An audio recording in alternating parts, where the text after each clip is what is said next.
santo, que a santidade da minha vida apresso o Senhor e Ele logo virá. Mais uma vez, mas o Senhor virá e não tardará, Ele não tardará. Que eu seja santo, santo, santo, pois Deus é santo, santo, santo. Que a santidade da minha vida apresso o Senhor e Ele logo virá. Pelas palavras do Santo Evangelho e pelo nosso arrependimento, Deus perdoe os nossos pecados, em nome do Pai, e do Filho, e do Espírito Santo. Queridos irmãos e irmãs, como o Padre já disse no início da missa, hoje nós celebramos a solenidade de todos os santos e santas de Deus. Esta data, ela tem um espaço no calendário litúrgico, ela tem um dia de ser celebrada. Essa data, ela é celebrada no dia 1º de novembro. Mas então, por que a gente está celebrando hoje? Porque no Brasil não é feriado no dia 1º de novembro. Para que a maior parte dos fiéis possa participar dessa festa que é importante, então a igreja transfere para o domingo seguinte. Então hoje nós celebramos a festa, a solenidade de todos os santos e santas de Deus. Para que a gente entenda a importância dessa festa, vamos primeiro fazer uma catequese sobre a igreja. Quando nós dizemos igreja, a igreja católica, a que nós estamos nos referindo quando falamos da totalidade da igreja? O nome católica não é o nome da igreja. A nossa igreja não tem nome. Por isso que quando a gente vai escrever o nome igreja católica, o nome I, a letra I do nome igreja, deve ser maiúsculo, porque é a igreja, a única igreja de Cristo. Igreja católica. Este católico é um C minúsculo, porque católico não é o nome da igreja. Católico é um atributo da igreja. Católico significa segundo o todo da fé, e a igreja que está presente em todos os lugares visíveis, lugares invisíveis. Então a igreja católica, aonde está hoje a igreja católica? Está em 3 dimensões, e o Padre vai falar agora na ordem crescente, certo? Então, a primeira categoria, a primeira dimensão da igreja está aqui no 1. Olha aqui ela. Nós, igreja militante, igreja caminhante, a igreja que ainda está caminhando neste mundo, passando pelas tribulações da vida, pelas dificuldades do mundo, mas nós estamos caminhando para o céu, mas ninguém ainda está no céu. Todos nós, vivos, que pertencemos à igreja de Cristo pelo batismo, nós fazemos parte da igreja militante, a igreja que ainda caminha neste mundo rumo ao céu. Depois existe uma outra dimensão da igreja, a igreja padecente. Aonde está a igreja padecente? Padecendo no purgatório. Quem está no purgatório? Aquelas almas que ao morrerem não estavam fechadas para Deus, não tinham morrido em pecado mortal, mas morreram com aqueles pecados leves, que nós chamamos de veniais. Estas almas estão no purgatório, se purificando para entrarem no céu. E é bonito que para estas almas, nós no dia 2 de novembro, rezamos na igreja por elas. Nós colocamos os nomes dos nossos entes queridos para o Padre aplicar a missa. Então nós rezamos pela igreja padecente, a igreja que já está salva, mas ainda não está no céu.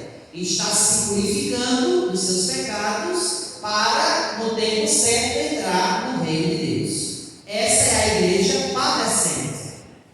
E nós temos a terceira dimensão da igreja, a igreja triunfante, a igreja que já triunfa no céu, a igreja que já entrou no céu, lugar aonde nós queremos entrar e por isso estamos caminhando para ela. Quem está na igreja triunfante? Os santos e santas de Deus. Nós conhecemos alguns, aqueles que a igreja reconhece quando canoniza, quando a igreja, depois de ter estudado a vida toda da pessoa, percebe nela uma virtude, percebe que mesmo sendo humano, aquele santo viveu com características divinas. Então a igreja canoniza. Então nós conhecemos São Sebastião, Santo Antônio, São José, Santo Expedito, Santa Quitéria. Esta é a igreja triunfante. Mas só tem esses, padre, que a igreja diz que é santo? Não. Porque só Deus conhece a santidade de cada um. Então por isso que hoje, veja, nós temos um dia de celebrar São Pedro e São Paulo. Nós temos um dia de celebrar São José, nós temos um dia de celebrar Santo Antônio, Nossa Senhora das Graças, Santa Quitéria. Estes santos canonizados, a igreja tem um dia para celebrar. Mas é aqueles outros que morreram com santidade, que nós conhecemos, pessoas que morreram e que a gente pode dizer assim: fulana era uma santa de Deus. Fulano é um santo de Deus. Então, no calendário da igreja, eles não têm o dia deles. Mas por isso que hoje nós celebramos todos os santos e santas de Deus. Aqueles que já estão no céu, que a gente não sabe o nome. Por eles, nós rezamos pedindo que de onde eles estão, eles intercedam por cada um de nós. Por isso a importância de celebrar. E na nossa família podem ter santos. Na nossa família, nossos vizinhos, quantas pessoas que nós já conhecemos que tiveram uma vida reta, que tiveram uma vida de santidade. Então, hoje nós rezamos também por essas pessoas. Elas não têm imagem, elas não estão nos altares, mas estão no céu. E de lá rezam e intercedem por cada um de nós. Então aqui é a explicação porque nós celebramos o dia de todos os santos. Agora veja, a palavra de Deus diz assim: sede santos, porque o vosso Pai que está no céu é santo. Todo domingo, no hino de louvor, no glória, que a gente canta, a gente escuta assim: só vós sois o santo, só vós o Senhor. Olha o que o hino de louvor diz: só vós sois o santo. Aqui já entra em choque. Numa parte a palavra de Deus diz: sede santos. Então, a santidade não é algo impossível. Sede santos como Deus é santo. Então a palavra de Deus nos tira do nosso lugar para que nós caminhemos em busca da santidade. Já o canto de glória, em toda a missa do domingo, a gente escuta: só vós sois o santo, só vós o Senhor. E agora? Se só Deus é santo, será que a igreja não está errada em dizer que fulano e beltrano são santos, já que só Deus é santo? E aí você poderia estar pensando agora na oração eucarística segunda, que o padre reza em quase toda a missa. Antes de pedir que o Espírito Santo de Deus mude as oferendas do pão e do vinho no corpo e no sangue do Senhor, o padre diz assim: ó, na verdade, ó Pai, vós sois santos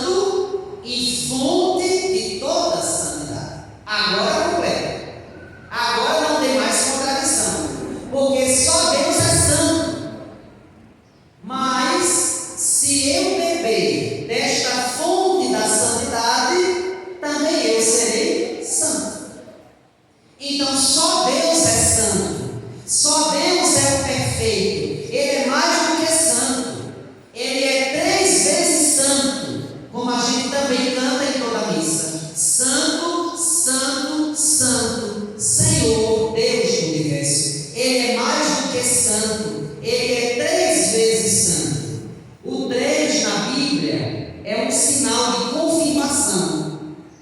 Dizer que Deus é santo, santo, santo, é dizer que Deus é santíssimo.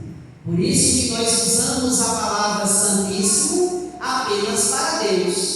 O Santíssimo Sacramento, o Santíssimo Sangue de Cristo, a Santíssima Eucaristia, porque Deus é a fonte da santidade. E se a gente procurar esta fonte, a gente encontrará. E bebendo da fonte santificadora de Cristo, de Deus, também nós seremos santos. É bonito, meus irmãos, na primeira leitura da missa de hoje, São João teve uma visão do céu. Deus deu a graça a São João de ver aquilo que os nossos olhos ainda não veem. Deus deu a graça de que João visse o céu, a beleza do céu. E João ficou encantado com o que ele viu. Porque, veja, lá no Novo Testamento, fizeram uma pergunta a Jesus: Senhor, é verdade que poucos se salvam? Porque parece que o caminho é tão difícil que a santidade é quase impossível. Então, perguntaram a Jesus: é verdade que são poucos os que se salvam? Aí Jesus diz: para o homem é impossível, mas para Deus é possível. Então, alguns, no Antigo Testamento, no tempo de Jesus, se pensava que o céu estava vazio.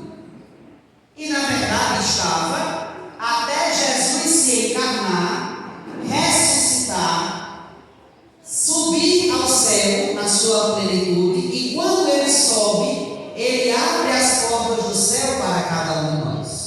Depois que Jesus faz isso, o céu começa agora a receber os santos. Aqueles do Antigo Testamento, desde Abel, que morreu inocente, até a vida de Cristo. Aqueles que viveram a santidade subiram para o céu. E depois que Jesus derramou o seu sangue precioso por nós todos, o número dos santos aumentou no céu. Então João diz: eu, João, vi um novo céu e uma nova terra. E lá, olha, vi então o número dos que tinham sido marcados. Eram 144 mil de todas as tribos dos filhos de Israel. Então o céu não está vazio, como dizem os nossos irmãos protestantes. Para eles, no céu só está Jesus. O céu está vazio. João viu o céu e ele diz: olha, vi então o número dos que tinham sido marcados. Eram 144 mil de todas as tribos dos filhos de Israel. Ainda parece um número pequeno. 144 mil, tem cidades por aí de 200 mil habitantes. Então, será que não vai ser nem salvo uma cidade dessa? Todo número na Bíblia tem uma simbologia, um significado.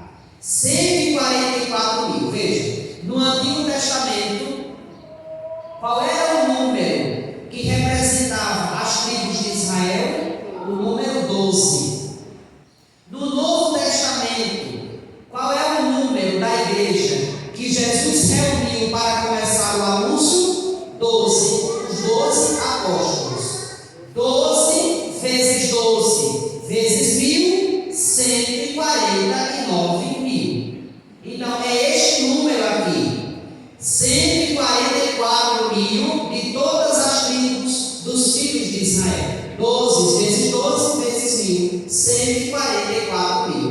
1.000 na Bíblia é algo assim que a gente vai demorar para conseguir contar.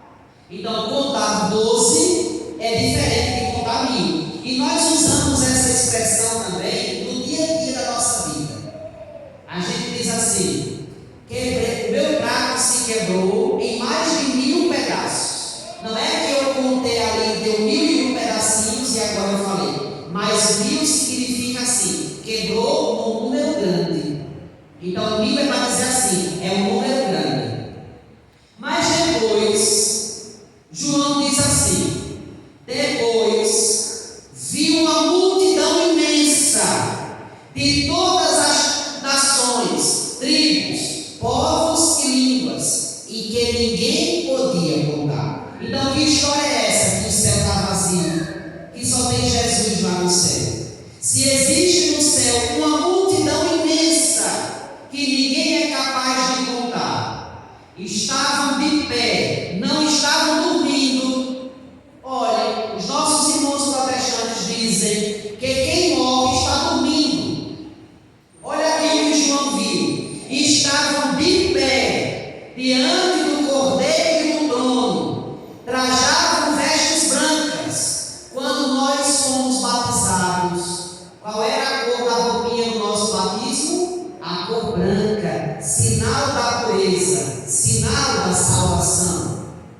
Então todos estes, olha, que estavam de pé, trajavam a veste do batismo, a veste branca, e traziam palmas na mão. Eu acho que vocês já viram muitos santos que têm uma palma de oliveira na mão, uma palma de palmeira. É sinal de que aquele santo que está com aquela palma morreu martirizado.